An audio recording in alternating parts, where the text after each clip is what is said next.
Hello there. Welcome back. If this is your first time here, welcome home. You have found your way to this quiet place, and that is exactly where you are meant to be right now. There is nowhere else to go. Nothing else to do. No list to check, no message to answer, no problem to solve tonight. Tonight belongs to you. Tonight, we are going to travel together.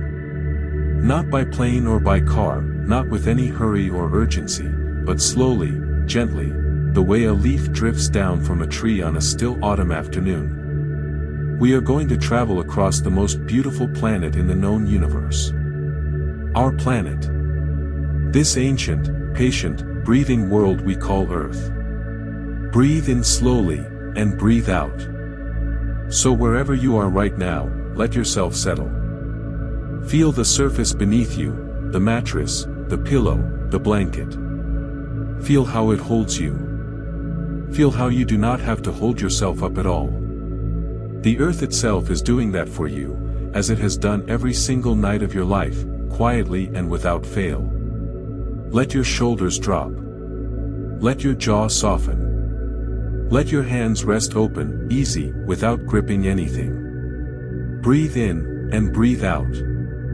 We are going to begin our journey far above the earth, looking down at it the way the astronauts do, with wonder, with silence, and with a softness that only distance and perspective can bring. And chapter by chapter, breath by breath, we will travel closer and closer, until finally we rest right here, exactly where you are, cradled in the quiet darkness of this perfect night. There is no rush. There never was.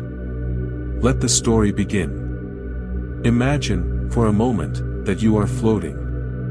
Not falling. Not spinning. Simply, floating. Weightless and still, suspended in a silence so complete that you can feel it like a soft fabric wrapped around you. The silence of space is not empty or cold or frightening. It is full. It is the deepest quiet you have ever known, and it holds you the way a warm hand holds a sleeping child.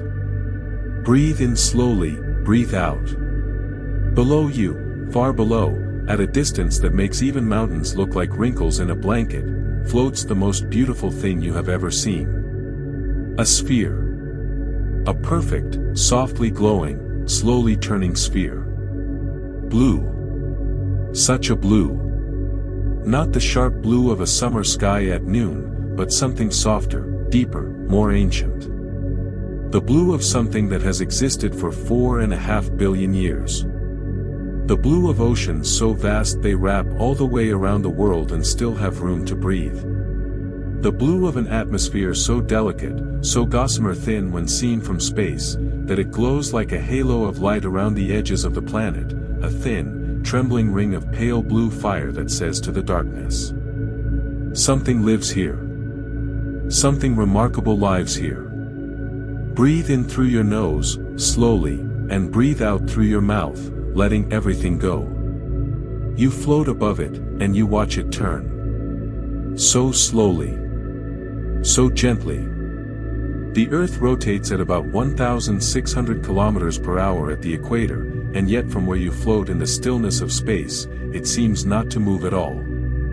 It seems to hang suspended, like a lantern in a dark room, like a thought that is too beautiful to rush. White clouds drift across its surface in long, lazy spirals. Great swirls of weather that look, from up here, like brushstrokes on a painting. Like the slow, circular patterns you might make if you were stirring something warm and sweet and thick. Below those clouds, you can make out the shapes of the continents.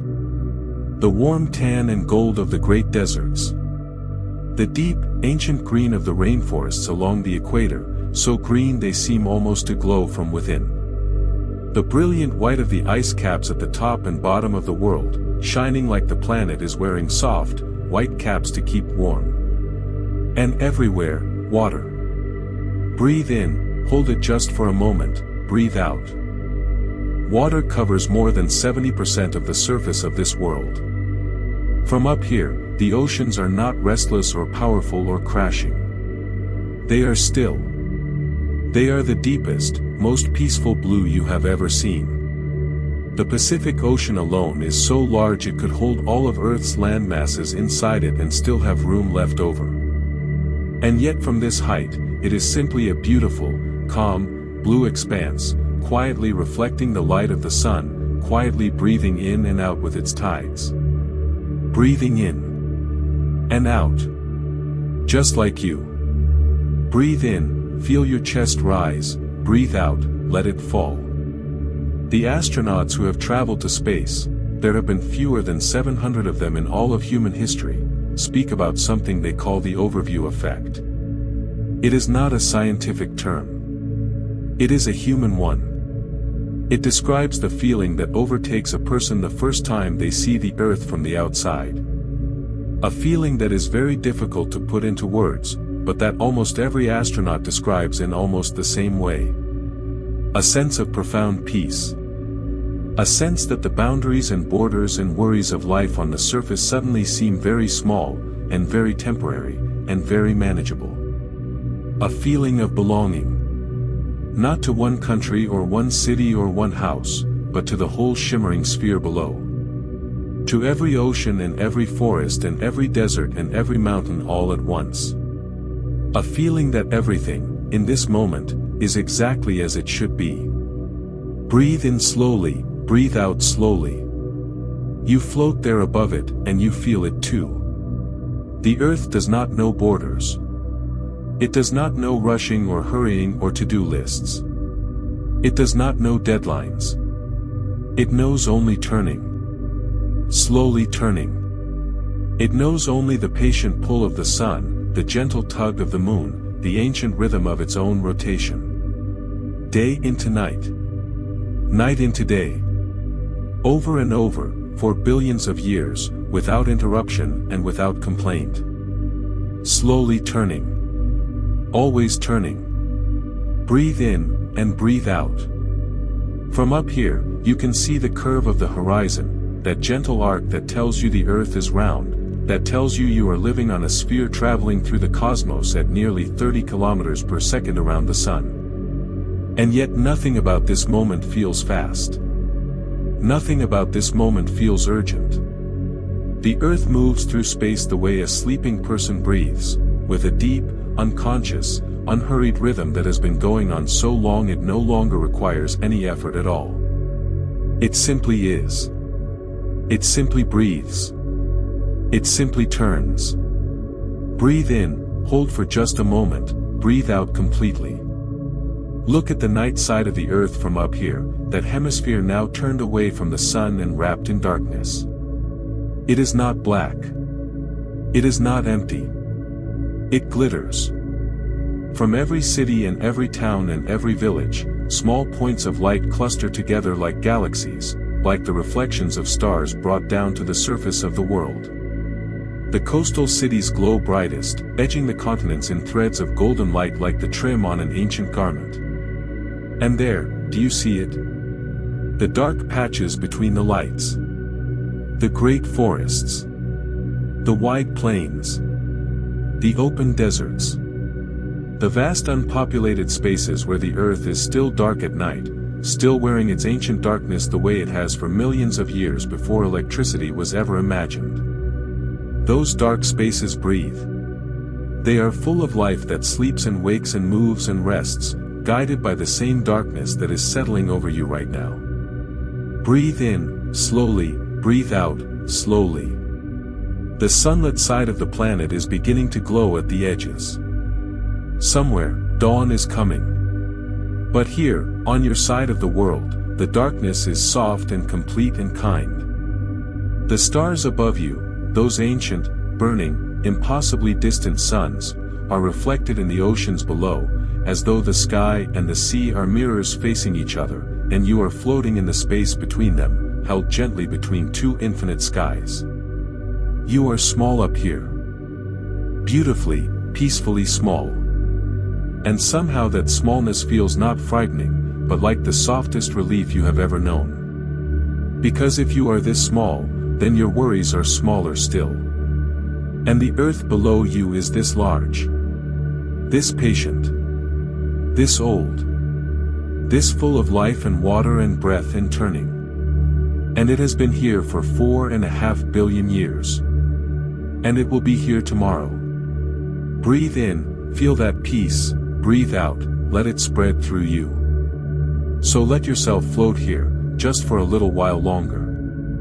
Watching the blue marble turn. Feeling the silence. Feeling the stillness. Feeling how gently, how completely, you belong to this beautiful world below.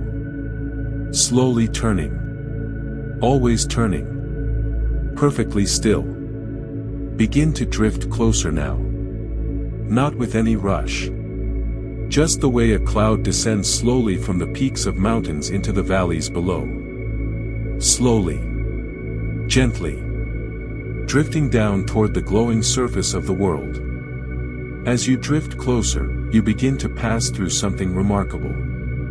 Something invisible, and yet more important to life on Earth than almost anything else. The atmosphere.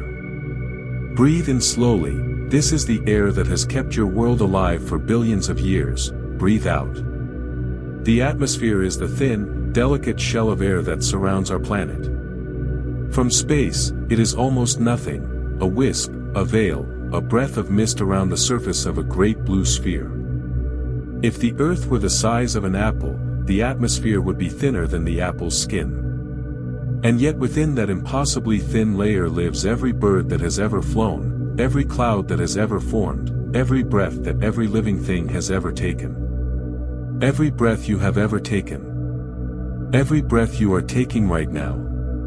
Breathe in, feel the gift of it, breathe out. As you drift downward, you pass through the first and highest layer, the exosphere. This is the outermost edge of our atmosphere, stretching from about 700 kilometers above the surface to 10,000 kilometers and beyond. It is the boundary between Earth and space, not a sharp line, but a gradual fading, the way a dream fades when you wake, the way sleep fades when you drift into it. Here, the air is so thin it is barely there at all. Individual molecules float freely, rarely touching one another. Satellites drift through this layer silently, orbiting the planet the way thoughts orbit a mind beginning to let go. Gently circling. Gently drifting. Breathe in, breathe out. Drifting further down, you enter the thermosphere. Despite its name, despite the thermo, which means heat, this layer would feel bitterly cold to the touch. Temperatures here can reach thousands of degrees Celsius, but the air is so thin that there are not enough molecules to transfer that heat to anything passing through. It is a paradox of the high atmosphere, immense energy, but almost nothing to carry it.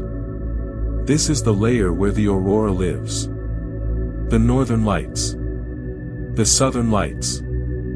Those legendary curtains of green and violet and rose that we will visit more closely together later in our journey tonight. For now, just feel yourself drifting through the soft, high silence of the thermosphere. A layer of the world where energy dances quietly in the dark. Breathe in slowly, breathe out slowly. Further down, the mesosphere. The middle layer. This is where meteors burn. The tiny fragments of space rock that fall toward Earth every single day, and there are hundreds of thousands of them, catch fire in the mesosphere, burning bright for a moment and then dissolving into nothing before they ever reach the ground. We see them from below and we call them shooting stars, and we make wishes on them, and there is something beautiful about the fact that the sky is quietly protecting us this way, dissolving threats before they arrive, turning danger into something we wish upon. The sky has been doing this your whole life. You never had to ask. Breathe in, breathe out, notice how easy it is to simply be held. And now, drifting still further down, you enter the stratosphere. The layer where the ozone lives. The ozone layer is perhaps the most quietly heroic thing in nature, an invisible shield made of a particular arrangement of oxygen molecules that absorbs the ultraviolet radiation of the sun before it reaches the surface. Without it, life as we know it could not exist on land. With it, the surface of the Earth is warm and safe and bathed in just the right amount of light. The stratosphere is also where the great commercial aircraft fly, high above the weather, high above the clouds, in the still and crystalline air above the storms. If you have ever looked out of an airplane window and seen the cloud top spread below you like a world of white mountains, you have been in the stratosphere. It is one of the most peaceful sights a human being can witness. A world of white and blue and silence, above all turbulence. Above all storms. Breathe in, imagine that stillness above the clouds, breathe out. And now, at last, the final layer.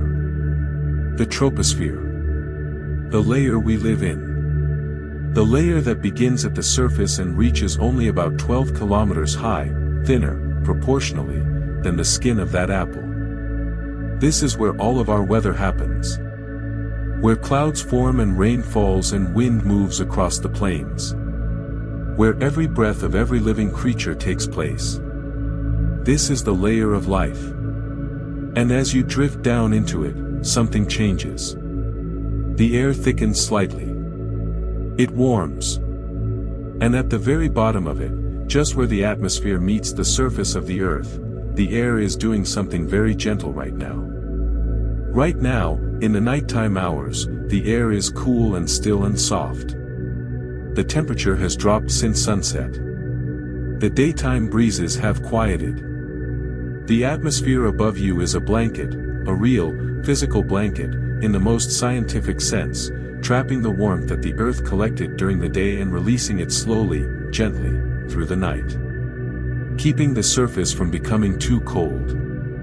Keeping everything just comfortable enough for life to rest and recover and renew. The atmosphere has been doing this every single night of your life. Wrapping the world in its thin, invisible warmth. Holding the temperature steady while everything sleeps.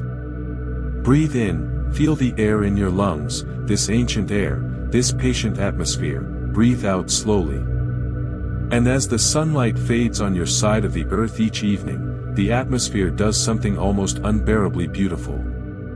The molecules of nitrogen and oxygen and water vapor in the lower atmosphere scatter the light of the setting sun. They bend and split it into its component colors, and the sky, as the sun dips lower and lower, turns from the bright blue of day to the most extraordinary, unhurried parade of color. First, the pale gold of late afternoon. Then the warm amber of early evening. Then, as the sun sinks further, the sky deepens into orange. Into rose.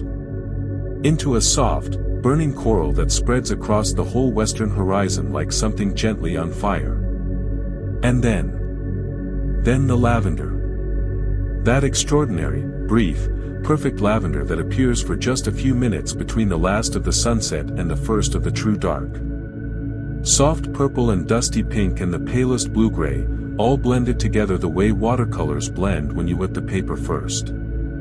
Painters have tried to capture this color for thousands of years.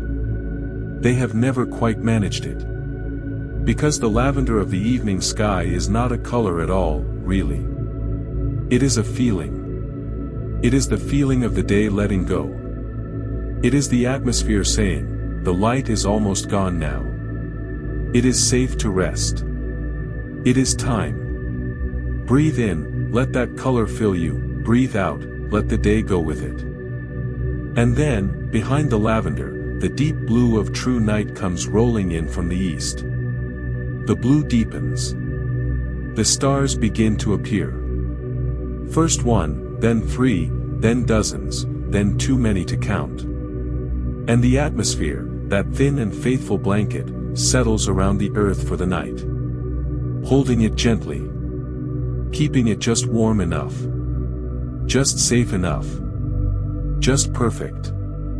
Breathe in, breathe out, feel yourself settling just like the atmosphere, just like the night, just like everything that has finally, peacefully found its level. The sky above you right now is doing all of this.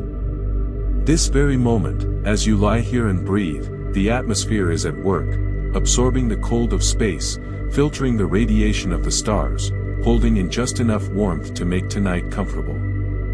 It has been doing this for 4 billion years. It will keep doing it tonight.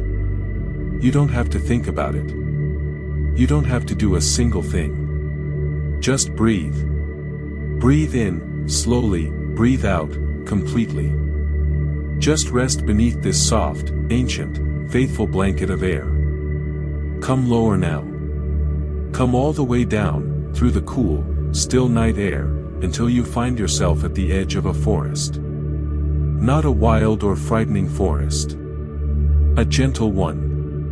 An ancient one. The kind of forest where the trees have stood for so long that the ground between them has become soft with centuries of fallen leaves, layered into a deep, spongy carpet of earth that gives gently beneath your feet as you step onto it. Breathe in slowly, imagine the smell of it, earth and moss, old wood and cool air, the faint sweetness of things growing quietly in the dark. Breathe out. It is night in this forest. The canopy above you is a dark lacework of branches against the sky, and between those branches the stars are visible, bright, still, cold, and very far away. The sounds of this forest at night are gentle. The faint creak of a branch settling. The soft rustle of something small moving through the undergrowth far away. The occasional, distant call of an owl, low and round and slow. Everything here has found its rhythm. Everything here has settled into the quiet work of night. And beneath your feet, beneath that soft carpet of earth, something extraordinary is happening. Something that no human being even knew about until scientists discovered it in the 1990s, something so remarkable that when researchers first described it, many people had difficulty believing it was real.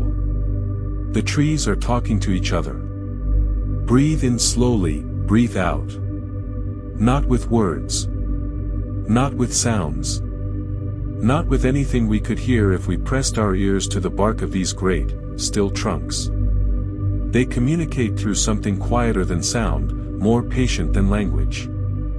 They communicate through their roots. And through fungi. Beneath this forest floor, in the dark and the damp and the permanent stillness of the underground, there exists a network so vast and so intricate that scientists have given it a name borrowed from our own human invention, the Wood Wide Web. A web of fungal threads, called mycelium, so fine that a single teaspoon of healthy forest soil can contain more than 10 kilometers of these threads, braided and woven between the roots of the trees above. Through this web, the trees share everything. Breathe in, and breathe out. The largest trees in a forest, the oldest, the tallest, the ones with crowns so wide they shade a whole section of the forest floor, these trees are called, by the scientists who study them, mother trees. And they are, in the most meaningful sense of the word, mothers. Through the fungal web beneath them, they send sugar and nitrogen and phosphorus to younger, smaller trees growing in their shade. Trees that cannot yet reach enough sunlight to make their own food. Trees that might otherwise struggle or fail. The mother trees feed them. Without being asked. Without expecting anything in return. There are Douglas firs in the forests of the Pacific Northwest that have been sending nutrients to their seedlings, their children, through this underground web for hundreds of years. And when a mother tree is dying, she does something that made researchers weep when they first observed it. She sends out a pulse of carbon through the network, more than at any other time in her life. A final, generous flooding of the web with everything she has left. She gives it all away. To the forest. To the future. Breathe in gently, breathe out slowly. And it is not only nutrients that travel through this web. When one tree in the forest is attacked by insects, when caterpillars or beetles begin feeding on its leaves, it releases chemical signals that travel through the mycelium to neighboring trees, who then respond by producing defensive chemicals in their own leaves, making themselves less palatable, less vulnerable. They are warned. They prepare. They protect one another. The forest is not a collection of individuals competing for light and water and space. The forest is a community. A single, breathing, communicating, cooperating organism spread across the hills and valleys of the world.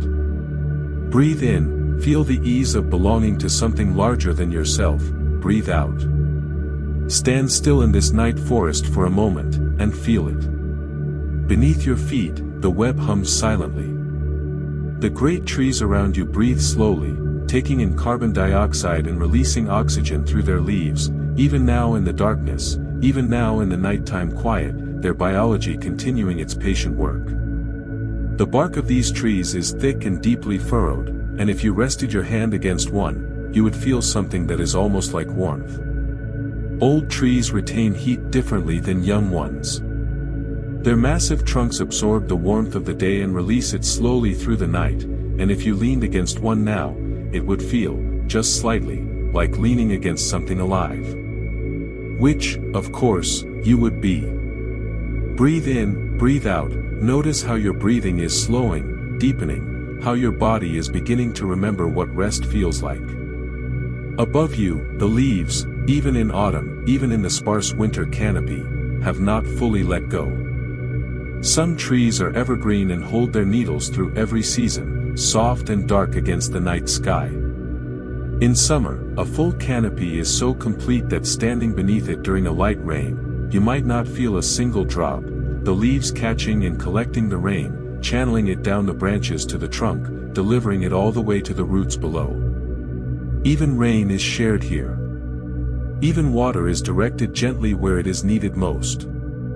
The forest, on every level visible and invisible, above and below ground, in the air and in the earth, is an act of constant, quiet generosity. Breathe in, breathe out.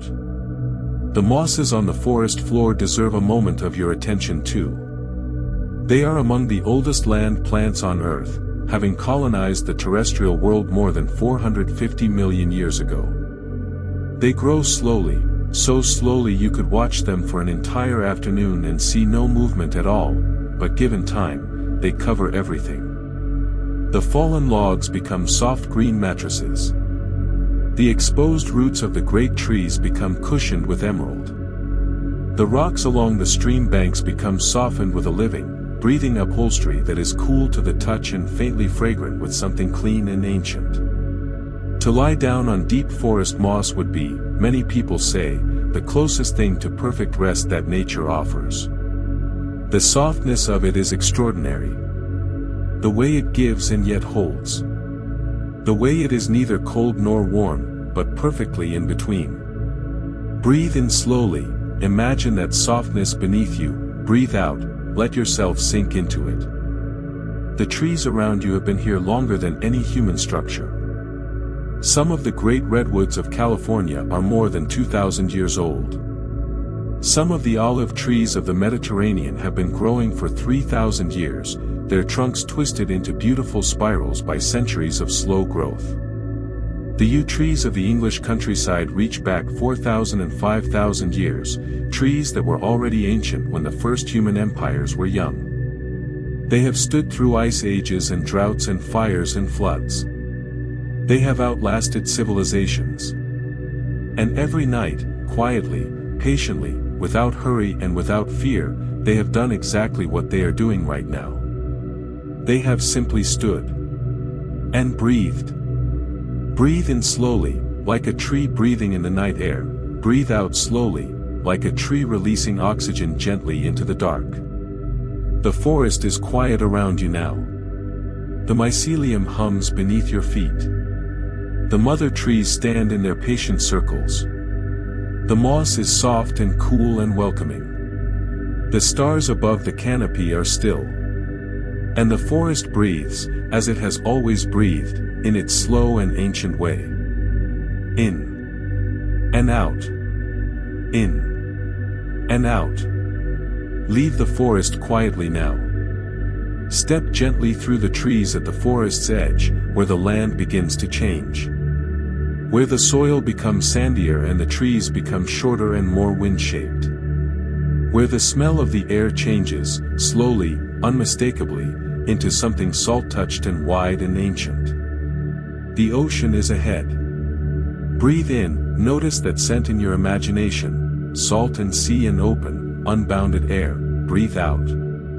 Walk toward the sound that is beginning, softly, to reach your ears. Not a roar. Not the loud, crashing surf of a stormy day. On this gentle night, the sea is calm, and the sound it makes is something between a whisper and a sigh. A long, drawn-out exhalation that rises slowly from nothing, just a faint hiss, and then grows to a soft, full, rushing sound as the wave reaches its furthest point on the shore, and then recedes again, pulling back through the stones and sand with a rattling, settling sound that is one of the most naturally sleep-inducing sounds on earth. That sound. That rhythm. That eternal, patient, unhurried rhythm of water meeting land. Breathe in as the wave rises, hold very gently at the top, breathe out as the wave recedes. Sit here, at the edge of the water, on the cool, damp sand. The waves come in just to your feet, not cold or threatening, just present. Just rhythmic. The water has a temperature that is neither quite warm nor quite cold but something perfectly in between, the same temperature as rest, the same temperature as letting go. You look out across the water. On a clear night like this, the ocean surface reflects the stars above it, turning the whole dark expanse into something that seems less like water and more like a second sky laid flat and still before you. The horizon is invisible. The sea and the sky and their reflections have all merged into one great, dark, star-scattered field of peaceful immensity. And beneath all of this beauty, the tides are working. Quietly. Faithfully. As they have done for billions of years. Breathe in slowly, breathe out slowly. The tides are caused by the moon. This seems almost too poetic to be a scientific fact, and yet it is one of the most fundamental truths of our physical world. The moon, sitting 384,000 kilometers away, exerts a gravitational pull on the Earth. And the oceans, liquid, fluid, responsive, feel that pull. The side of the Earth facing the moon is pulled slightly toward it, causing the water there to bulge outward. A high tide. And on the opposite side of the Earth, the water also bulges outward slightly, due to the way the Earth and Moon move around their shared center of gravity. So at any given moment, there are two high tides on opposite sides of the planet, and two low tides in between. And as the Earth rotates beneath this arrangement, the tides chase the Moon's influence around the globe. Rising. Falling. Rising. Falling. Breathe in, like the ocean rising toward the Moon, breathe out, like the water receding back to rest. In most places on Earth, the tides rise and fall twice each day. A tidal cycle takes about 12 hours and 25 minutes, a rhythm slightly longer than the rhythm of our days, which is why the tides arrive a little later each day, shifting gradually through the calendar in a slow, unhurried procession. The highest tides of the month come twice, when the sun and moon are aligned, at the new moon and the full moon, lending their combined gravitational pull to the water.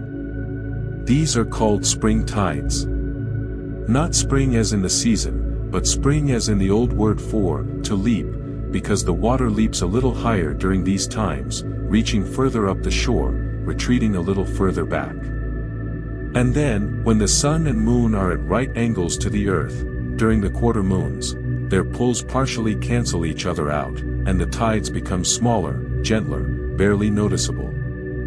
These are called neap tides. And the word neap is beautiful in itself. Old English, meaning scanty, or barely there. A tide that barely announces itself. A tide that comes in just a little, and goes out just a little, and makes almost no fuss at all. Breathe in, the smallest, quietest breath, breathe out, just barely. The tidal range, how far the water rises and falls, varies enormously around the world. In the open ocean, in the middle of the Pacific, the tidal range might be less than half a meter. Barely noticeable. In the Bay of Fundy in Canada, which has the highest tides in the world, the water can rise and fall by more than 16 meters between low tide and high tide. Entire ocean floors are exposed at low tide, vast plains of barnacled rock and tidal pools teeming with anemones and crabs and small, jewel-colored fish, and then covered again, gently, completely, in the space of 6 hours. The Bay of Fundy resonates. The shape of the bay, narrow, deepening as it extends inland, acts like a funnel, amplifying the tide's energy the way a cupped hand amplifies a whisper. The water sloshing into that bay and back out again takes almost exactly the same time as a tidal cycle, so each incoming tide arrives just as the water from the previous tide has fully retreated. They reinforce each other. They build. It is, in the language of physics, resonance. And resonance is one of the most beautiful words in all of science. When two rhythms match. When two patterns align. When something finds its perfect frequency and simply rings. Breathe in slowly, breathe out slowly, notice how your breath has found its rhythm, how it no longer needs your attention. On the shore where you sit, the wave rhythm is the only sound. The ocean ahead of you is dark and vast and perfectly, incomprehensibly deep. In the deepest parts of the Pacific Ocean, the water reaches down more than 11 kilometers. If you placed Mount Everest at the bottom of the Mariana Trench, its peak would still be more than 2 kilometers below the surface. The ocean is so deep in places that sunlight has never once reached the bottom. Not even once, in all of the ocean's history. And yet things live there. Things breathe there. Quietly. Patiently. In the deep dark. Just as you breathe now. Breathe in, breathe out, deep and slow and full and quiet. The wave comes in again. That long, rising rush of water, building from a barely audible whisper to a full, soft hiss as it spreads across the sand toward you. It reaches the edge of your space. It recedes. The water pulls back through the sand with that beautiful, settling sound, the sound of something being completed, of something returning to its source. And then there is a moment. A brief, suspended moment between one wave and the next. A moment of near silence. The ocean inhaling. Getting ready for the next breath. And then the next wave comes. And the rhythm continues. As it has continued for hundreds of millions of years. Perfectly steady. Perfectly patient. Like breath. Like sleep. Breathe in as the wave comes, breathe out as it recedes, breathe in, breathe out. Leave the shore now. Move north, in your imagination, toward colder latitudes, where the nights are longer and the air is sharper and the sky above is the deepest, clearest dark blue imaginable. It is winter here. And it is snowing. Breathe in, the cold, clean air of a snowfall, breathe out. The snow is falling the way it falls only on the quietest nights, when there is no wind at all. It falls absolutely straight.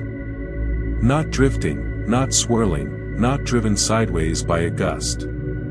Simply falling. Each flake descending along a perfectly vertical path, as though guided. As though intentional. As though the sky is placing each one exactly where it should be. You stand outside and look up into it.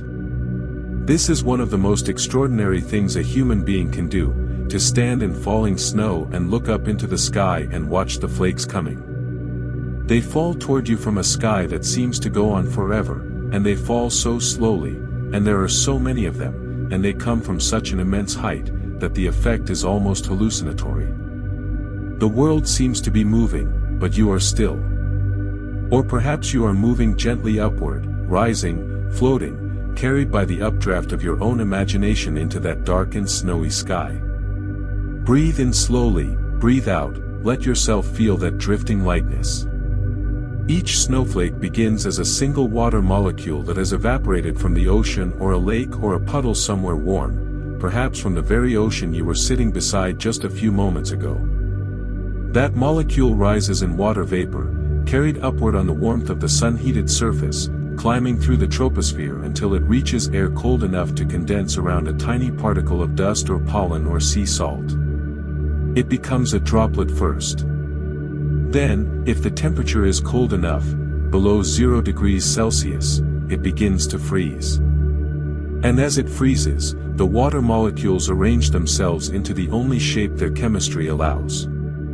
A hexagon. A six-sided, perfectly symmetrical framework, because the hydrogen bonds between water molecules create angles of exactly 60 degrees, and 60 times 6 equals 360, and 360 degrees is a full circle, a full turn, a complete and perfect thing. 6 sides. Always 6. In every snowflake that has ever fallen. In every snowflake that has fallen tonight. Breathe in, 6 counts, breathe out, 6 counts, feel that perfect symmetry. As the tiny ice crystal falls from the cloud, it encounters slightly different conditions at every moment of its journey, different temperatures, different humidity, different currents of air. And at each moment, its shape responds.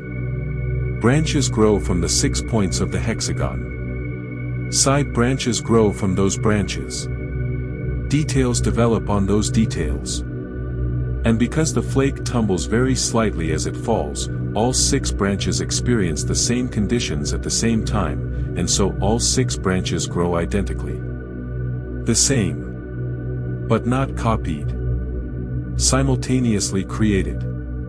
Because no 2 snowflakes take exactly the same path through the atmosphere, no 2 snowflakes are exactly alike. In the century and a half that scientists have been carefully photographing snowflakes under microscopes, no 2 identical ones have ever been found. Not one. Out of all the snowflakes that have ever fallen, and the number is so large it surpasses the total number of stars in all the observable universe, not one has been exactly like another. Each one a unique and intricate and complete and perfect thing. Lasting for a moment. Then gone. Breathe in, breathe out, the beauty of temporary things. A snowflake falls at between 1 and 6 kilometers per hour, depending on its size and shape. At that rate, a flake forming in a cloud at 3,000 meters would take between 30 minutes and an hour to reach the ground. During that entire journey, it is almost weightless, just 3/millionths of a gram, borne up by the air, deflected by the faintest currents, spinning very slowly, descending in that impossibly gentle, patient way. Imagine being that light. Imagine being that unhurried. Imagine falling toward rest at a pace so slow that the journey itself becomes the destination. Breathe in, breathe out, slow, so slow. The snowflake lands. Here, on the ground around you, the snow has been accumulating for hours. It lies in a thick, even blanket over everything, the ground, the branches, the rooftops if there are any nearby. And this blanket of snow is doing something remarkable. It is absorbing sound. Freshly fallen snow is made of up to 95% air. The snowflakes fall on top of one another and interlock, like a vast, three-dimensional lacework, with millions of tiny air pockets between them. And those air pockets trap sound waves the same way acoustic foam in a recording studio does. They absorb sound. They swallow it. They take the noise of the world and pull it in and hold it silently inside the snow. A heavy snowfall can reduce ambient sound by as much as a third. But on a still night, after hours of snowfall, with a deep blanket of snow on everything and no wind and no people and nothing moving, the silence is not merely quieter than normal. It is different in quality. It is a silence with texture. A silence that feels alive. The world under fresh snow at midnight does not feel empty. It feels full of a particular, specific quiet that is almost sacred. The kind of quiet that makes you want to lower your voice, to move slowly, to breathe gently, as though you are in a library that the whole world has become. Breathe in softly, breathe out even more softly, as though you don't want to disturb the silence. But you are allowed to rest in it. The snow reflects light, too. Even on a moonless night, a snowy landscape is never truly dark. The snow takes whatever light exists, starlight, the glow of a distant town, the last memory of a sunset, and scatters it upward, giving the night a soft, gray-blue luminescence that seems to come from everywhere and nowhere. The world becomes its own lamp. The darkness becomes gentle. This is the blue hour of winter, not the blue of a clear summer sky, but the blue-gray of illuminated snow in the still of a winter night. Painters love this light. Photographers love this light. Something about it stops the human eye and says, "Look. Look at how quiet everything is. Look at how still. Breathe in, breathe out, quiet, still, held in the soft blue of winter." The snowflake that landed beside you just a moment ago has already joined the millions of others in the blanket at your feet. Its individual shape is gone now, compressed into the collective, anonymous whiteness. But it is still there. Still water. Still the same molecules that once floated in the ocean, once rose as vapor, once froze into that unique and perfect six-sided shape. Changed in form. Never lost. Breathe in the cold, clean, snow-scented air, breathe out completely, let every last thing go with that breath. The snow falls. Silently. Patiently. Each flake perfect. Each flake brief. Each flake a small, complete miracle of water and cold and geometry, falling so slowly it seems to be trying not to wake anyone. Let it fall. Let it cover everything. Let the world grow quiet beneath it. And let yourself grow quiet too. Rise now, gently, from the snowy ground. Let yourself lift, not quickly, not startlingly, just the way a deep breath lifts your chest, that slow and effortless rise. Lift until you are just above the treetops, just above the rooftops, until the snow-covered landscape is below you and the night sky is around you and the clouds are near. Breathe in, rise, breathe out, float. Clouds. We spend our whole lives looking up at them, and yet how rarely we really look. They are so present, so constant, such a fundamental part of every sky we have ever seen, that they have become part of the background, noticed only when they are dramatic, ignored when they are simply doing what they have always done, drifting slowly, silently, continuously across the face of the world. But tonight, let us really look. Because clouds are remarkable. They are among the most beautiful, most varied, most peaceful things in nature. And on a night like this, when the sky is not entirely clear and not entirely covered, they move through the star-scattered dark like slow, enormous travelers, unhurried and purposeful and perfectly at ease. Breathe in, breathe out, no hurry, no destination, just drifting. The highest clouds in the troposphere are called cirrus clouds. They exist at altitudes of between 6,000 and 12,000 meters, where the air is so cold, perhaps minus 60 degrees Celsius, that they are made entirely of ice crystals rather than liquid water droplets. From the ground, cirrus clouds look thin and wispy, sometimes stretching in long, curved strands across the sky, the way light pencil strokes curve across a page. Sometimes they gather in patterns that look like fish scales, a formation called cirrocumulus, or spread across the whole sky in a thin, milky veil that makes the sun or moon appear to have a halo of pale light around them. Cirrus clouds are the clouds of high altitude and great distance. They drift at speeds that can exceed 150 kilometers per hour, though you would never know it from the ground. Their enormous size makes their motion appear impossibly slow. A cirrus cloud the length of a country might drift overhead across the course of an afternoon, barely seeming to move. Barely seeming to be in any hurry at all. Breathe in slowly, breathe out slowly, no hurry, not tonight. Lower in the sky, between about 2,000 and 6,000 meters, live the alto clouds. Altocumulus clouds are perhaps the most beautiful of the medium-altitude varieties, rounded, soft-edged puffs arranged in rows or waves across the sky, each one separated from the others by narrow corridors of clear air. They look like the ribs of a great, gentle animal seen from below. Or like the surface of a calm sea photographed from above, the swells frozen in perfect intervals. When altocumulus clouds appear at sunrise or sunset, they catch the colors of the low sun and hold them. Each rounded puff turns individually, this one orange, that one rose, the one beside it a pale and burning gold. The sky becomes a quilt of light, and the clouds move slowly through it, carrying their colors with them as they drift. Altostratus clouds are different, a uniform gray or blue-gray sheet that covers much of the sky and gives daylight a flat, even, shadowless quality. Not dramatic. Not interesting, at first glance. But there is a particular quality to the light beneath an altostratus sky that painters find irresistible, a diffuse, soft, directionless light that illuminates everything equally, that eliminates harshness, that makes the world look like a watercolor washed while still wet. Everything slightly blurred. Everything slightly soft. Nothing too sharp.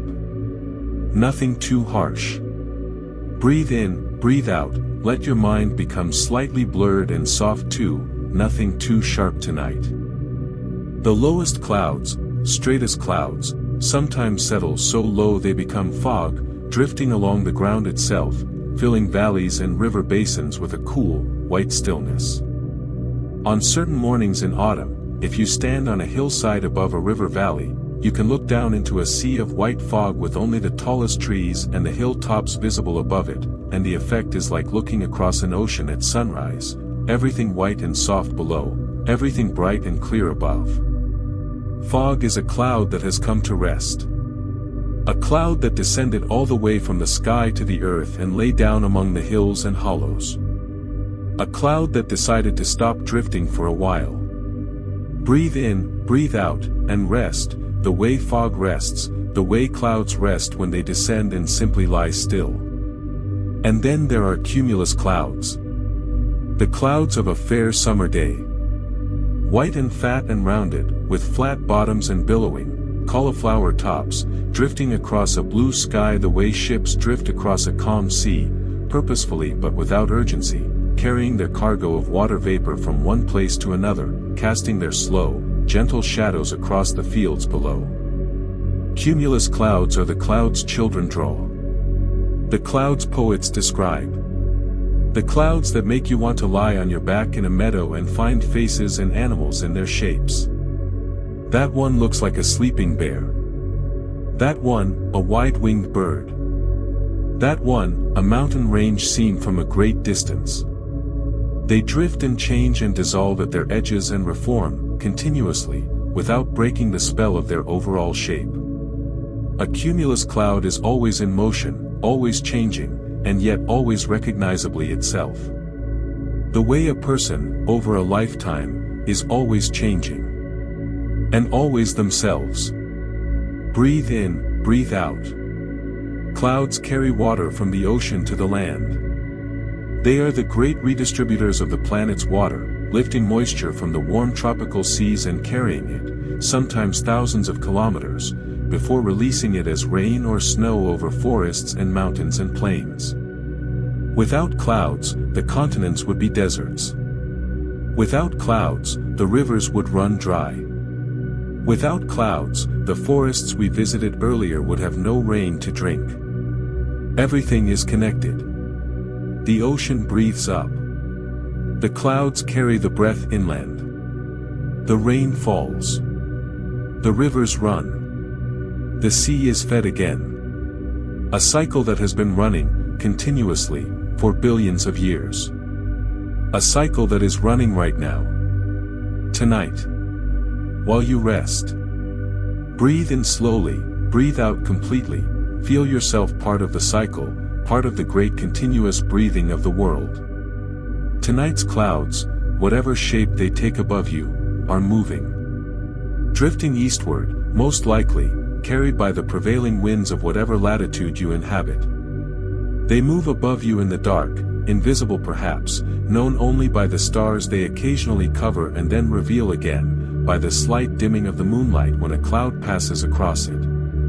They do not know where they are going. They do not need to. They simply drift in the direction the wind takes them, releasing what they carry when the time is right, arriving somewhere they didn't plan, and finding that wherever they arrive is exactly where they need it to be. Breathe in, breathe out, drift, release, arrive. Come down now from the clouds, gently, and travel south and east, to a place where the sea is deep and dark and the stars are very bright and the water is warm.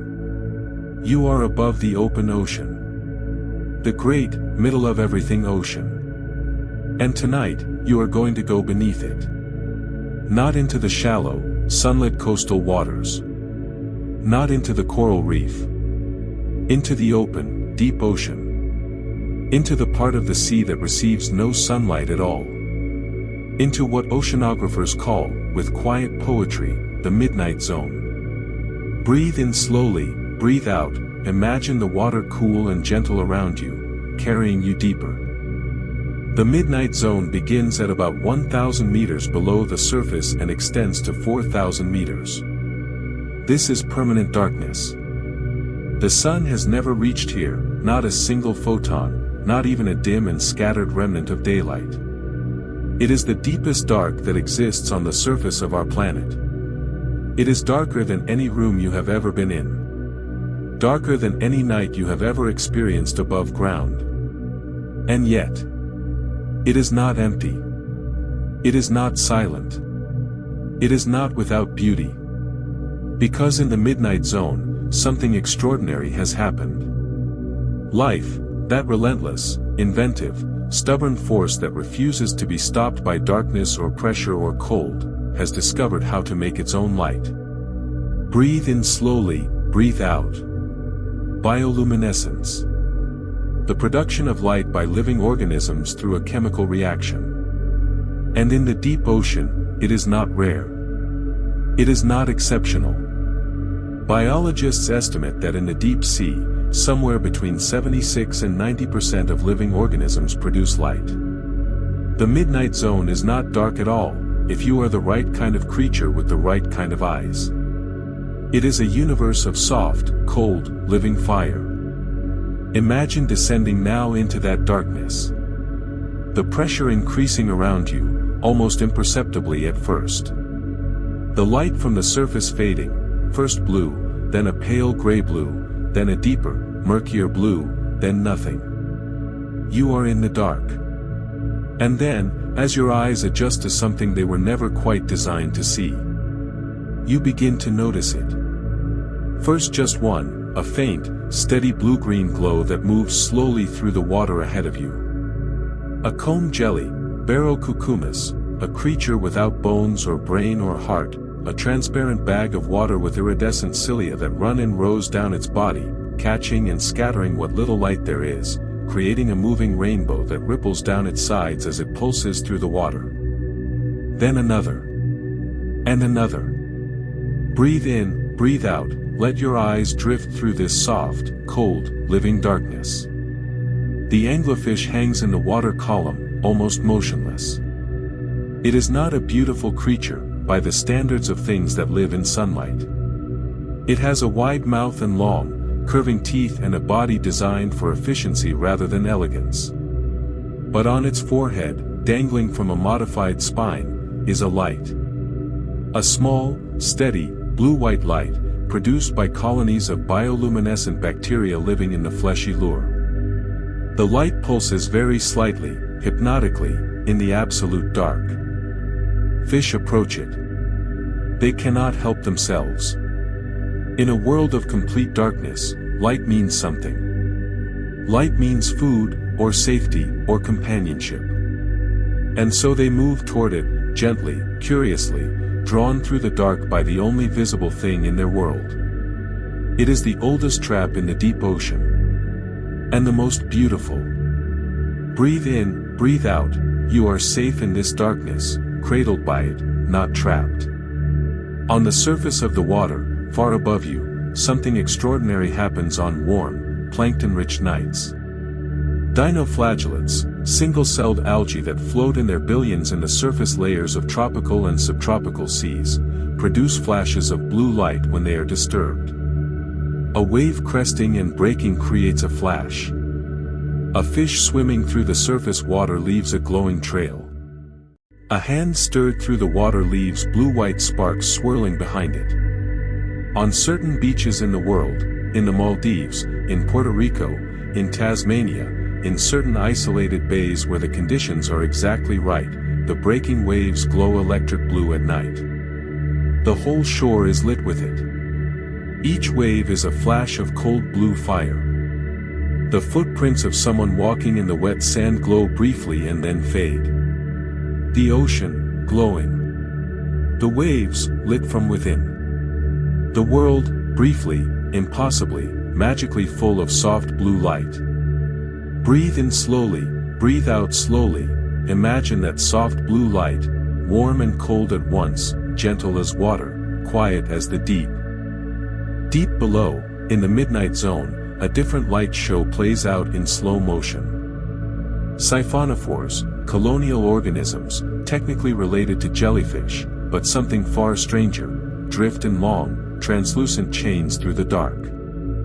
Some species of siphonophore can reach 40 meters in length, making them the longest animals on Earth, longer than the largest blue whale. They drift through the water column, their long bodies pulsing with a faint, ghostly blue light, trailing their tentacles below them like the veil of the deepest possible dream. There is a specific kind of beauty that belongs only to the deep ocean. It is the beauty of things that have never been seen by human eyes until very recently. Things that have existed for hundreds of millions of years in perfect, private darkness, lit only by their own bodies, known only to each other. The deep ocean is ancient and patient and unknowable. It holds its secrets gently. It is not hostile. It is simply deep. Breathe in, the most peaceful, most complete breath you have taken tonight, breathe out, descend gently into your own quiet deep. The pressure down here is immense. At 1,000 meters, the pressure is 100 times that at the surface. And yet the creatures here are not crushed. They are designed for this. Their bodies have no air pockets to compress, no rigid structures to collapse. They are soft and fluid and perfectly adapted to live in a world of weight. You can be like that. Soft. Fluid. Designed for the weight of the world without being crushed by it. Breathe in, breathe out, you are soft and fluid and perfectly held. The bioluminescent deep is glowing around you. Soft flashes of blue, of green, of the rarest pale red. Creatures pass through the water column on their daily migrations. Some species travel hundreds of meters toward the surface each night to feed in the plankton-rich shallows, then descend again before dawn, living their entire lives in vertical journeys between darkness and light. Every day, a migration. Every night, a return to the deep. Every night, the same soft darkness.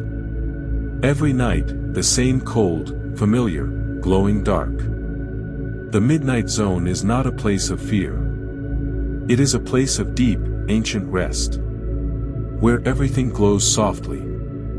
Where everything drifts slowly. Where everything is exactly as it has been for hundreds of millions of years. Soft. Still. Lit from within. Rise now from the ocean depths. Come back up through the water, through the blue-green shallows, through the surface, into the warm night air. And travel inland, travel upward, until the ground beneath you begins to rise and the air becomes cooler and thinner and the world below, the forests, the fields, the rivers, becomes a patchwork scene from above. The mountains. Breathe in the clear, cool, high-altitude air, breathe out. Mountains are the patient ones. In a world that seems always to be moving, the ocean heaving with waves, the clouds drifting, the wind bending the trees, the animals migrating, the seasons turning, mountains simply stand. They have been standing here far longer than any other visible feature of the landscape. Far longer than the oldest tree. Far longer than the deepest coral reef. The mountains have been standing since before most of the species alive today existed. Some of these peaks began forming millions, even hundreds of millions of years ago. And they will be standing long after tonight. Long after every worry you have ever had. Long after every worry anyone has ever had. Breathe in, breathe out, feel the patience of stone moving through you. Mountains are made by the slow collision of continents. The Earth's surface, though it looks so solid and permanent, is in fact divided into great plates of rock, the tectonic plates, floating on a layer of semi-molten rock beneath. These plates move very slowly, at roughly the speed your fingernails grow, a few centimeters per year. But over millions of years, this movement adds up. Plates collide. One slides beneath another, and the collision forces rock upward, crumpling the crust like a slow-motion car crash taking place over tens of millions of years. The Himalayas, the highest mountains on Earth, are still growing. The Indian tectonic plate continues to push northward into the Eurasian plate at a rate of about 5 centimeters per year. Mount Everest is a few millimeters taller than it was when Edmund Hillary and Tenzing Norgay stood on its summit in 1953. Growing. Slowly. Patiently. Without hurry. Without any sense that it needs to be taller than it already is. Breathe in slowly, breathe out, there is no hurry, you are already exactly as you need to be. The rock that makes up these mountains is ancient beyond comprehension. Some of the granites in the Canadian Shield are 4 billion years old, almost as old as the Earth itself. They have been compressed and heated and forced upward and eroded and compressed again, through all of the geological eras of Earth's long history. They contain minerals that were forged in the cores of stars that died before our sun was born. You could hold a piece of this granite in your hand and you would be holding something that has existed in various forms since before the Earth existed. Before the solar system existed. Before anything we know. Stone is the memory of the universe. Breathe in, breathe out, ancient, enduring, patient. Mountains erode. Even the tallest peaks are being worn away, grain by grain, by the patient work of wind and water and ice. Water seeps into cracks in the rock. It freezes. It expands. The crack widens. Fragments of rock break free. They tumble down the mountain, carried by gravity and meltwater, grinding against each other as they go. By the time they reach the rivers at the mountain's base, they may be fine sand. By the time they reach the sea, they may be silt so fine it clouds the water with a gray haze. The mountain becomes the river. The river becomes the sea. The sea evaporates into clouds. The clouds carry water back to the mountain. The water falls as snow. The snow becomes ice. The ice carves the mountain. A cycle so slow it seems like stillness. A cycle so vast it encompasses everything. Breathe in, breathe out, you are part of this cycle, always have been, always will be. In winter, the high peaks are white. Snow accumulates on the slopes above the tree line, above the zone where the air is warm enough to support much plant life. Up here, in the alpine zone, the wind scours the exposed rock, and only the hardiest plants can survive, tiny cushion plants that grow as dense, compact pads close to the ground, avoiding the wind by staying low. Saxifrages, with their small, bright flowers, grow in the cracks of the rock itself, their roots finding enough moisture and mineral nutrition in the smallest seams of stone. They are called saxifrages from the Latin for stone breaker. They do not break stone with force. They do it slowly, patiently, over decades and centuries, their roots finding the hairline crack, holding moisture there, freezing and thawing and slowly, gently widening what was already open. Stone broken by something so small. By patience. By simply being present in the crack and allowing time to do its work. Breathe in, breathe out, patience, presence, time. At night, high in the mountains, the silence is unlike any other silence on earth. It is the silence of altitude and remoteness, the silence of places where human sounds rarely reach. The wind may still be audible, a low, steady whisper across the exposed ridge, but there are no voices, no engines, no distant music. Just the mountain. Just the stars. Just the cold, clear air. And when the wind drops, even briefly, the silence that remains is absolute. A silence so complete it has a sound of its own. A faint ringing in the ears. A deep, resonant nothing. The sound of the universe being very, very quiet. Breathe in, breathe out very slowly, into that mountain silence, into that absolute, resonant, peaceful nothing. The mountains will be here tomorrow. They will be here in 100 years. In 1,000 years. They will be wearing different shapes by then, slightly. Time and erosion will have rounded this peak a little more, opened that valley a little wider, but they will be here. Patient as ever. Still. Ancient. Carrying in their stone the memory of the sea floors that became them, the volcanoes that shaped them, the ice ages that carved them. Everything the earth has ever been is written in the rock of the mountains. Everything you need tonight is here in the stillness they offer. Breathe.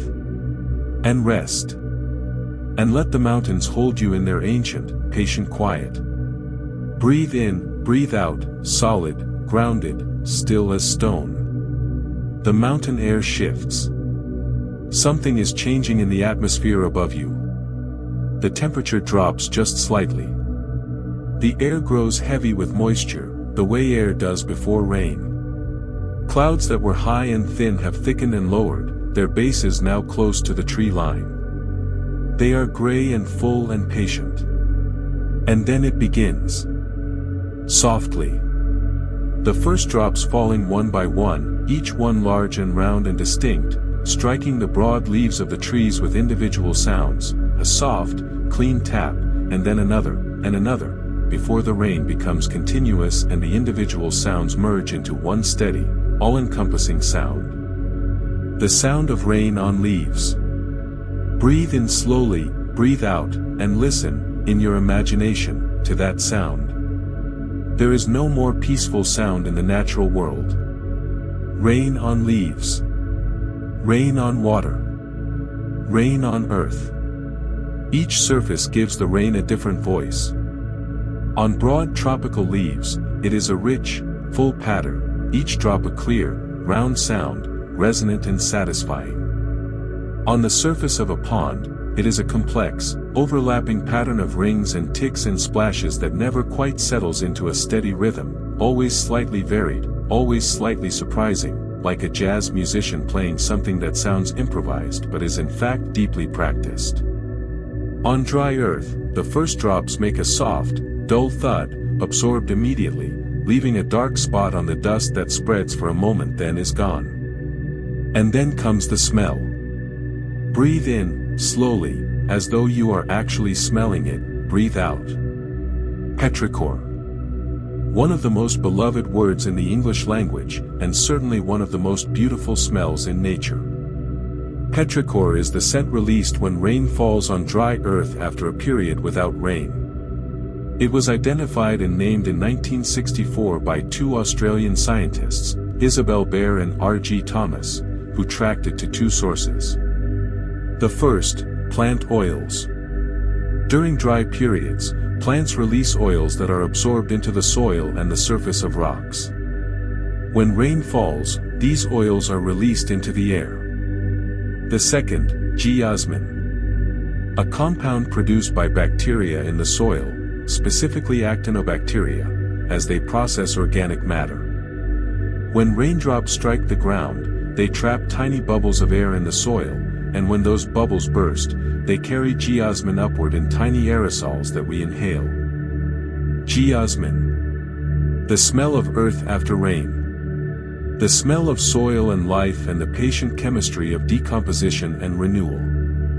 Human beings can detect geosmin at concentrations of parts per trillion. We are extraordinarily sensitive to it. Some researchers believe this sensitivity evolved in our ancestors as a way of finding water. The smell of rain meant water was coming, meant the dry season was ending, meant the landscape would be full of food and relief. We carry this ancient relief in our noses. We feel it even now, when the rain begins and the smell rises. Something in us relaxes. Something recognizes water. Rest. Renewal. Breathe in that imagined petrichor, breathe out the tension of the dry. The rain falls through the forest, but it does not fall straight to the ground. It falls first to the canopy, the topmost leaves of the tallest trees, and there it is intercepted. Some of it evaporates immediately from the leaf surface, never reaching the ground at all. Some of it is channeled along the leaf midribs, pooling at the leaf tip, and then falling as a heavier, slower drop to the leaf below. Some of it runs along the branch to the trunk, where it flows down the bark in slow rivulets to the roots below. The forest processes rain like a gentle, unhurried machine. Slowing it. Spreading it. Delivering it where it is needed. The soil at the base of a large tree can absorb enormous quantities of rain without flooding, the roots and the fungi and the layers of leaf litter all working together to take in water and hold it, releasing it slowly over weeks and months into the streams and rivers below. The forest stores rain the way a body stores sleep, gradually, completely, using it over time to sustain everything that depends on it. Breathe in, breathe out, slowly, the way the forest releases what it has gathered. Find a place beneath a wide-boughed tree, where the rain falls less directly, filtered through leaves, arriving as a soft mist rather than individual drops. The temperature here is a little warmer than outside the tree's canopy. The air smells of wet bark and moss and the complex, multi-layered smell of damp forest soil. The light is gray and even and soft, the way light is during rain, when there are no shadows because the sun is hidden and everything is illuminated from above by the diffuse glow of cloud. This is the most restful light. No shadows. No contrast. Everything revealed equally, softly, completely. Breathe in, breathe out, let the rain fall around you in your mind, steady and soft and perfectly complete. In the valleys below the mountains, the rivers are rising slightly. The rain collects in thousands of tiny rivulets on the hillside above, each one joining others, growing, picking up speed, flowing over stones and through grass and between tree roots until it reaches a stream. The streams flow into rivers. The rivers, brown and full and running with the confident purpose of water that knows exactly where it is going, move toward the sea. The water that fell on this hillside as rain will be in the ocean within weeks. It will evaporate. It will rise. It will form clouds. It will fall again. Somewhere. Perhaps here again. Perhaps 1,000 kilometers away. The cycle turning, as it has turned for billions of years, carrying water endlessly around the globe, from ocean to cloud to rain to river to ocean again. An eternal circulation. A planetary metabolism. The earth, breathing its own water. Breathe in, breathe out, you are part of this water, this cycle, this ancient, endless rain. The rain is gentler now. It has been falling for long enough that the urgency of the first drops has settled into a steady, unhurried rhythm. The sound of it on the leaves above you is constant and even. Not loud. Not quiet. Exactly in between, the ideal sound for sleep, and the reason that rain recordings are among the most popular sleep aids in the world. The human brain, hearing that steady, unpatterned sound, stops searching for meaning in it. There is no word in the rain. No message. No signal. Just sound. Just the steady percussion of water on leaves and earth and stone, going on, independent of everything, needing nothing from you. You can simply listen. You don't even need to listen actively. You can let the sound wash over you. The way rain washes everything. Gently. Completely.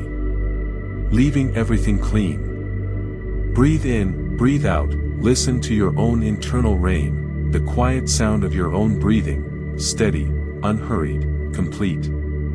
The rain has passed. As it always passes. Quietly, without announcement, the sound on the leaves diminishes. Drops become sporadic. Then infrequent. Then there is a long pause. Then nothing. The rain is over. And in the aftermath, in that beautiful, specific, warm stillness that exists only in the minutes after a light summer rain has ended, the world smells of petrichor and freshness and the particular sweetness of wet flowers releasing their scent into suddenly drier air. The sun is returning. Not the high, sharp sun of midday, but the warm, golden, angled sun of late afternoon. The kind of sun that makes everything it touches glow rather than merely shine.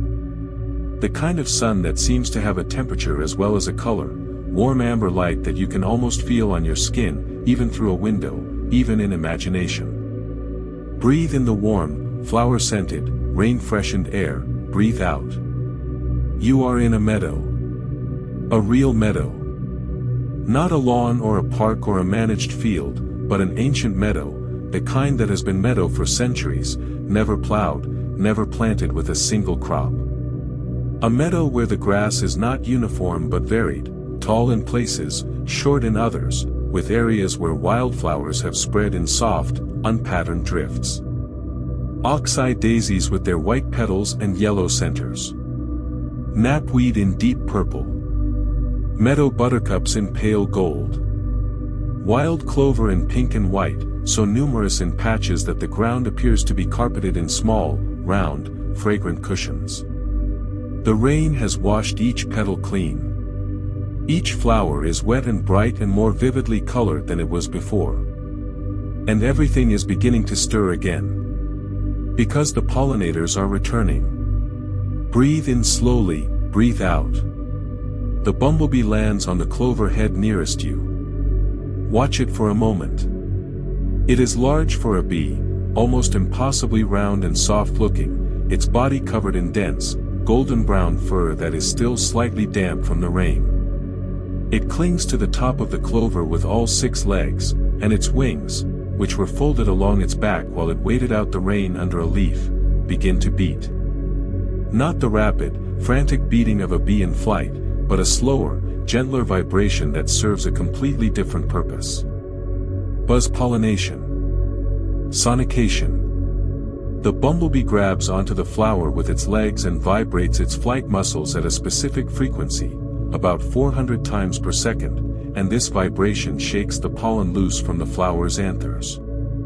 Pollen that would not release to simple contact, pollen that is held tightly inside tube-shaped structures, is shaken free by the bee's buzzing and falls onto the bee's furry body, sticking to specialized structures on its hind legs called pollen baskets, or corbiculae. The bee is not simply collecting pollen. It is playing the flower like an instrument. Finding the exact resonant frequency that releases the pollen. The right note. The right vibration. And the flower responds. Breathe in slowly, breathe out, imagine finding the frequency that releases everything you have been holding tightly. The sound of bees in a summer meadow is one of the most primally comforting sounds in human experience. Studies have shown that even recordings of bees reduce cortisol levels, the hormone of stress, in human listeners. The low, continuous hum seems to signal something deep in our evolutionary memory: warmth, flowers, abundance, summer's fullness. The world is providing. Everything is fine. Let the hum fill you now, in your imagination. That low, warm, drowsy sound. Not loud. Never loud. Just present, like the warmth of the afternoon itself, like the smell of the clover, like the golden quality of the light that falls across everything, soft and heavy and making you want, more than anything, to simply lie down in the long grass and let your eyes close. Breathe in the warm, honeyed air of the bee-full meadow, breathe out, slowly, the way summer afternoons feel. Nearby, on a tall foxglove, a butterfly opens and closes its wings.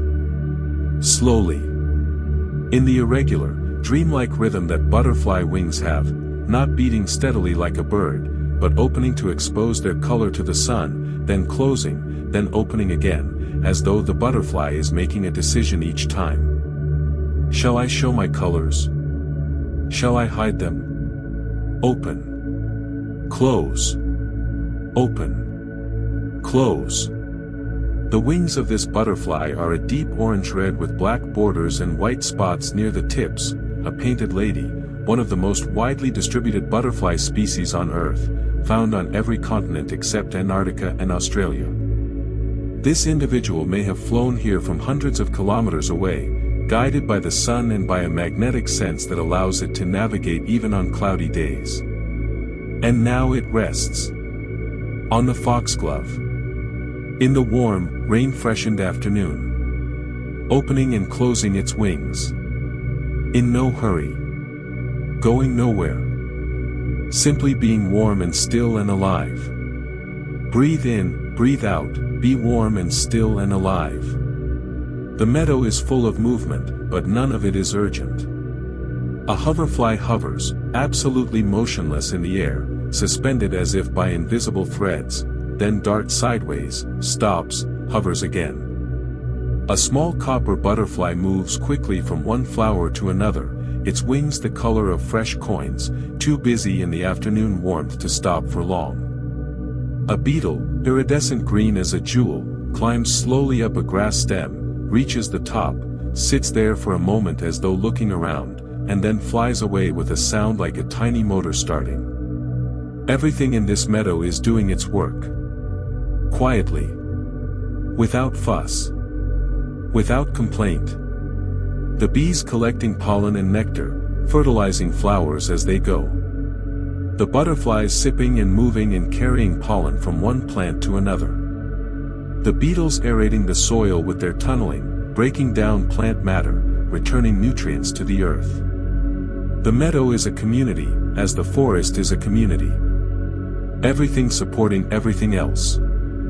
Everything needed. Everything in its place.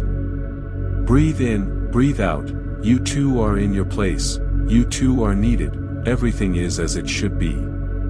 The afternoon light deepens. It is moving toward evening now. The sun is lower. The shadows are longer. The bees are beginning to return to their hives and nests, carrying their loads of pollen and nectar back to the colony, their work for the day complete. The butterflies are finding sheltered spots, a folded leaf, the underside of a petal, a crack in an old stone wall, where they will spend the night, wings folded, still as small, painted stones. The meadow is quieting. The hum is fading. The warmth is easing. And everything that was busy is finding its rest. Breathe in the cooling evening air of the meadow, breathe out, everything coming to rest. Soon it will be dark. And the meadow will be quiet, and the stars will appear above it, and the dew will begin to form on the petals of the flowers, and the damp will settle in the long grass, and the meadow will rest. Just as you are resting now. Breathing slowly. In the golden, fading, flower-scented warmth of the afternoon's memory. Travel north now. Far north. Past the last of the meadows, past the last of the forests, past the last of the trees, into a landscape that is vast and bare and absolutely still. The ground is covered in snow. Not the soft, recent snow of winter, but the permanent, compacted, ancient snow of high latitude, of a land that has been cold for so long the cold has become its nature. The sky here is extraordinary. No light pollution. No city glow on the horizon. No distant road, no aircraft blinking across the sky. Just the pure, unmediated darkness of a polar night, and in that darkness, the stars are not the modest, distant points of light they appear in populated places. Here, they are overwhelming. Breathe in the Arctic air, clean and cold and absolutely still, breathe out slowly. The Milky Way is fully visible, stretching from one horizon to the other in a river of light, millions of stars whose individual points of light are impossible to distinguish, blending into a soft, luminous band of silver-white that makes the darkness around it seem darker by contrast. The stars in every direction are so numerous, so bright, that they give the snow below a faint, pale illumination. You are in one of the last places on Earth where the sky looks as it looked to every human who ever lived, before electric light remade the night. This is the sky our ancestors woke in every night of their lives. This is the sky that inspired every story, every religion, every calendar, every map. This is the real night. Breathe in, breathe out, feel the ancient comfort of the real night sky. And then, slowly, something changes. On the northern horizon, where the sky meets the distant, flat line of the tundra, a faint smear of greenish light appears. Not bright. Barely there. You might mistake it for a cloud, except that clouds don't glow. And it is growing. Very slowly. Growing. The green spreads and brightens and begins to take shape, not a diffuse glow now, but actual curtains. Actual rippling, vertical columns of light, hanging from the sky the way curtains hang from a high window, moving in long, slow waves from side to side. The Northern Lights. Aurora Borealis. Breathe in slowly, breathe out slowly, watch them in your mind. The science of the aurora is almost as beautiful as the sight itself. The sun is constantly releasing a stream of charged particles, electrons and protons, called the solar wind. This stream flows outward from the sun at speeds of up to 800 kilometers per second, filling the solar system with an invisible river of energy. When these particles reach Earth, they encounter our planet's magnetic field, the magnetosphere, which deflects most of them away. But at the poles, the magnetic field lines converge, drawing downward toward the surface, creating a kind of funnel at each end of the Earth through which the solar wind particles can travel. They descend into the upper atmosphere.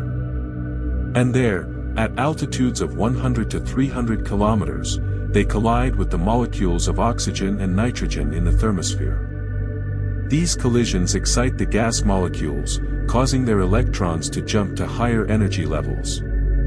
When the electrons fall back, they release the energy as photons. As light. The color of the light depends on which gas is excited and at what altitude. Oxygen at lower altitudes emits the most common aurora color, green. Oxygen at higher altitudes emits the rarer red. Nitrogen contributes blue and violet. And all of these colors can appear together, mixing and layering in the sky above you. The curtains shift from green to teal to a pale, cool violet. They ripple. They fold. They dissolve at the edges and reform. Breathe in slowly, breathe out, watch the curtains fold and ripple in your mind, green and violet and faintly rose. The aurora moves in waves. Not the waves of the ocean, which have a steady period and a predictable rhythm. Aurora waves are longer, slower, more majestic. A single wave might take 30 seconds to travel across the entire span of the sky above you. It is not a wave of water or sound, but a wave of excitation, a pulse of energy from the sun, moving through the magnetic field, running down the field lines and into the atmosphere. The sun sent that energy 8 minutes ago. It has traveled 150 million kilometers. And now it is dancing above you. Right now, above you, even if you cannot see it from where you are, the aurora is there. It is always there, in one form or another, in the polar regions. A constant, quiet light show produced by the interaction of our star and our planet, going on tonight as it has gone on for billions of years. The sun and the earth, in conversation. Speaking in light. Breathe in, breathe out, imagine the immensity of that conversation, taking place silently above you right now. The colors deepen. The curtains grow brighter, filling more of the sky, rippling faster now, as a stronger pulse of solar wind arrives and the atmosphere responds. For a few minutes, the entire northern half of the sky is lit with moving, shifting, curtained light, green and violet and occasional washes of red and rose. It reflects off the snow below, so that you stand in a landscape that is gently glowing, lit from above by a sky full of cold fire. And then, slowly, the display begins to quiet. The curtains thin. The colors fade. The movement slows. Until there is just a faint, broad, green glow on the northern horizon again. And then nothing. The stars return, undiminished. The Milky Way stretches from horizon to horizon. The snow is still and silver and silent. And the sky is darker and cleaner and more full of stars than anything you have ever imagined. Breathe in the Arctic night, breathe out, let the aurora's gentle fire carry away the last of whatever you are still holding. In the silence of the polar night, you understand something that is very difficult to put into words but that every person who has ever seen the aurora understands immediately. The universe is not indifferent to you. It is not cold and mechanical and empty. It is full of light. Full of dancing, shifting, ancient, beautiful light. And all of it, the aurora, the stars, the Milky Way, the moonlight on the snow, all of it is real. All of it is happening, right now, above you, whether you are awake to see it or not. The sky dances even while you sleep. The stars burn. The aurora ripples. And you, in your bed, are held by the same planet that holds the polar bears and the tundra and the ancient snow and the vast, star-reflecting ice. All of us, together, turning slowly through the dark. Breathe in, the most complete breath of the night, breathe out, the most complete release. Come home now. Drift gently southward, from the polar night, from the dancing aurora, over the vast snowfields and the dark forests and the sleeping meadows, over the mountains and the rivers and the rain-washed valleys, over the oceans with their bioluminescent depths and their patient tides, through the cloud layers and the soft atmosphere, back down through the night air. Back to where you are. Right now. In this room. In this body. On this earth. Breathe in slowly, breathe out, you are home. Feel the surface beneath you. Really feel it. The mattress or the cushions or the floor. The way it supports you, every part of you, completely, without asking you to hold yourself up at all. The surface beneath you is connected to the earth itself. Through the mattress, through the floor, through the foundations of the building, through the bedrock beneath the soil, all the way down to the deep, warm core of this extraordinary planet. You are resting on the earth. You have always been resting on the earth. Every night of your life. Breathe in, breathe out, feel the earth beneath you, solid and patient and warm. The earth is 12,742 kilometers in diameter. It is 4.5 billion years old. It weighs 5.97 times 10 to the power of 24 kilograms, a number so large it has essentially no meaning to the human mind. It has a molten iron core at a temperature of 5,000 to 6,000 degrees Celsius, and that core generates the magnetic field that protected you from the solar wind tonight, the same magnetic field that deflects cosmic radiation, the same magnetic field that guides the birds in their migrations and the sea turtles to their beaches. This planet has been protecting you your entire life. Before you were born. Long before humans existed. Long before anything that would one day become us had evolved. The Earth has been generating that protective field, holding its atmosphere, maintaining its orbit, providing its warmth. For billions of years. Without a single day off. without a single moment of doubt. Breathe in, breathe out, you are held. You have always been held. The room you are in right now is full of the air that the forests breathed out today.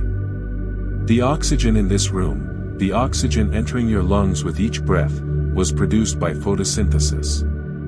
By trees and grasses and algae and phytoplankton. By every green living thing on the surface of the planet, taking in carbon dioxide and sunlight and water and producing, as a kind of generous byproduct, the oxygen that every breathing creature on Earth depends on. Every breath you take is a gift from the plant kingdom. Has always been. Breathe in slowly, the gift of oxygen, the gift of the forest.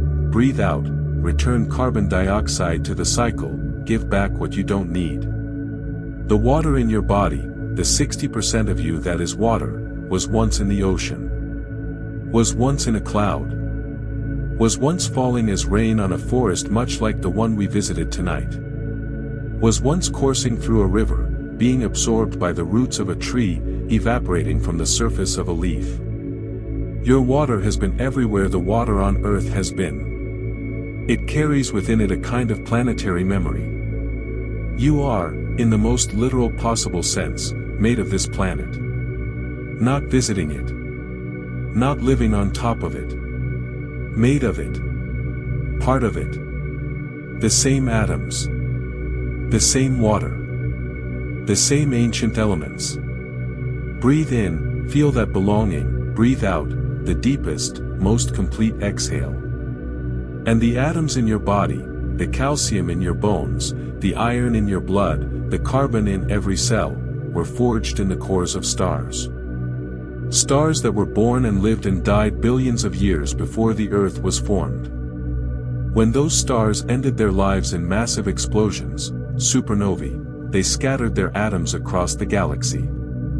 Those atoms, in clouds of gas and dust, slowly gathered under gravity into new systems. Our solar system. Our sun. Our Earth. And you. You are literally made of star material. Not metaphorically.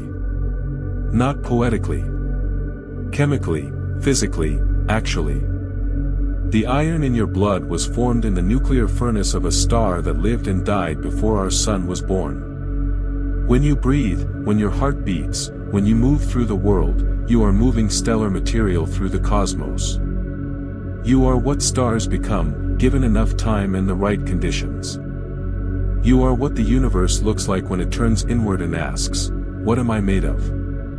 Breathe in, feel the stardust in your bones, breathe out, give back to the universe a breath that carries with it the warmth of life. The Earth is spinning right now. At this very moment, as you lie still, the planet beneath you is rotating at 465 meters per second at the equator. You don't feel it, your body has no sense for this movement, no organ designed to detect planetary rotation, but it is happening. The night is moving above you. The stars are wheeling slowly in their ancient arcs. The constellations that rose in the east this evening will set in the west by morning. The moon, wherever it is in its cycle, is traveling its own arc across the sky. Everything is moving. And you are still. Perfectly still. Held by a moving planet. Carried through space by a moving solar system. Carried through the galaxy by the galaxy's own rotation. Moving at extraordinary speeds through the cosmos. And perfectly still. Perfectly at rest. Breathe in, breathe out, still, carried, held. The forests are breathing tonight. The trees are taking in carbon dioxide and releasing oxygen in the daylight hours, and at night they slow, but they do not stop. The mycelium beneath the forest floor is pulsing with slow, chemical signals. The mother trees are sending sugars to their seedlings through the underground web. The ocean is breathing. Its tides are rising and falling with the pull of the moon. Its currents are circulating warm water from the tropics to the poles and cold water from the poles back toward the equator, distributing heat around the planet, keeping the climate stable, keeping the conditions right for life. The polar skies may be dancing with aurora. The bioluminescent creatures of the deep ocean are glowing in their midnight world. The migrating birds are navigating by the stars above us, following ancient routes across the darkness. All of this is happening right now. While you rest. While you breathe. While you drift towards sleep. The world does not need you to do anything to keep it going. It has been going for 4.5 billion years. It has survived mass extinctions and asteroid impacts and ice ages and volcanic winters and the slow, patient rearrangement of its own continents. It will continue. Tonight. While you sleep. Breathe in slowly, breathe out slowly, you can let go now, completely, everything will continue without your help, everything is taken care of. Your breathing is slower now. You may already be aware that the gaps between breaths have grown longer. That your body is doing what bodies do so naturally and so beautifully, finding its overnight rhythm, the long, slow, deep breathing of sleep. Your heart rate is lower. Your muscles have relaxed, bit by bit, over the course of our journey. Your mind, which was full of the day's details when we began, has been drifting through forests and oceans and mountains and aurora skies, and it is soft now. Softer than it was. Less sharp at the edges. More like a cloud than a stone. Breathe in, the longest, slowest breath, breathe out, the most complete release you have ever made. You are part of this planet. This ancient, patient, extraordinary, generous, still turning, always breathing planet. Every cell in your body is made from it. Every breath you take is given by it. Every night you sleep, it holds you. It held your parents, and their parents, and every human who has ever lived, in this same turning darkness, through this same quiet night. You are not alone. You are held. By the earth. By the atmosphere. By the forests and the oceans and the stone mountains. By the mycelium beneath the forest floor and the tides in the ocean and the aurora in the polar sky. By the stars. By the atoms that came from dying stars and gathered into you. By everything. By all of it. Breathe in, breathe out. Let your eyes be still. Let your body be heavy. Let your thoughts drift the way clouds drift, the way snowflakes drift, the way the ocean drifts between its tides, moving gently, without resistance, in whatever direction the current takes them. The earth is turning. Slowly. Always slowly. Always turning. And you are resting on it. And it is taking you gently through the dark. Into tomorrow. Into the morning that will come, as it always comes, when the planet has turned far enough that the sun finds you again. But not yet. Not quite yet. For now, there is only this. The quiet earth. The breathing world. The slow, dark, gentle turning. And you, at rest within it. Safe. Held. Home. Breathe in, very gently, breathe out, very slowly, let the breath become automatic now, let yourself stop listening and start sleeping. Sleep well.